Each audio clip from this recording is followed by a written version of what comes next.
Despite going slow, I can't stop sweating. I admit, this is partially my fault. I'm the one who said, let's go climb Tanzania's Mount Kilimanjaro, Africa's highest peak at 19,340 feet. But I was enabled by 6 friends eager to join in the adventure, plus one somewhat coerced participant, my 20-year-old son, Taylor. I had assured all the ascent was within the range of their capabilities, if they didn't mind some mild suffering. Perhaps the word mild was a slight understatement.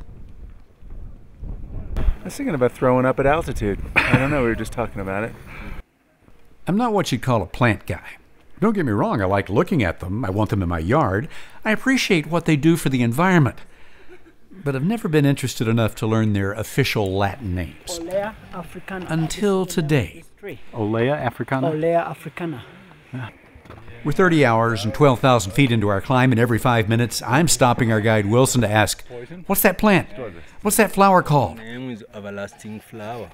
He replies, paper flower or everlasting flower, or whatever common name applies. Not satisfied, I ask him the Latin name and then the spelling and any other botanical question I can think of. It's not that I'm now a plant guy, but Wilson is, and I'm looking for any excuse to get him to stop and talk and let me catch my breath. This is my 3rd climb up Kilimanjaro, so I know what to expect.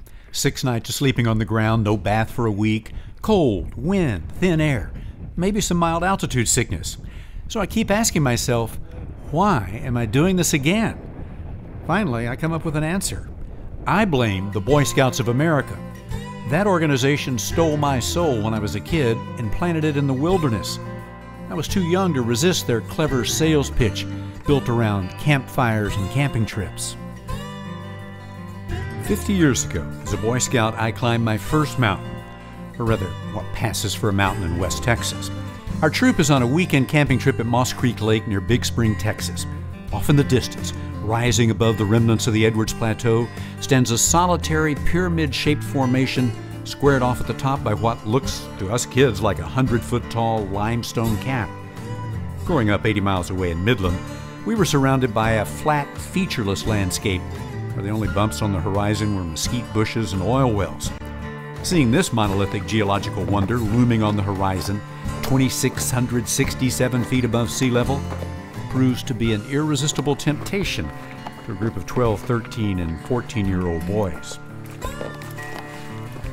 We have no idea as to what obstacles might lie between us and the mountain, but we have our canteens, pocket knives, and miles of hiking experience. I don't remember our scoutmaster offering any advice other than his usual, "Go ahead, see what's out there." Signal Peak, as I later learned it's called, is 3 hours of trekking thousands of prickly pear cactus, several dry creek beds, a few barbed wire fences, and a couple of rattlesnakes away. The huge rocks that form the distinctive rectangular crown on the peak have slits and cracks and passageways that we explore until we find a route to the top, where we stand, the world below visible for miles in all directions. It's an experience, the memory of which I've carried ever since. This year, ignoring the no trespassing signs, I returned to Signal Peak to revive 50-year-old memories. And standing on the summit, I reflect on how the Boy Scouts taught us not to fear the unknown, but to test our limits and push beyond the easy. It was a life lesson that the best rewards sometimes require a little pain and suffering. And that's one reason I'm now back on Kilimanjaro with Taylor. I want him to experience the thrill and satisfaction of accomplishing something difficult. At our last camp at 15,100 feet, he's feeling ill and questioning why I brought him. I'm barely in the mood to walk. I feel like I'm being polite by doing that. Oh, that's great. Headache and nausea, I'm sure, have him thinking about quitting with every step. He's probably saying, this is something my dad likes. Who cares if I quit?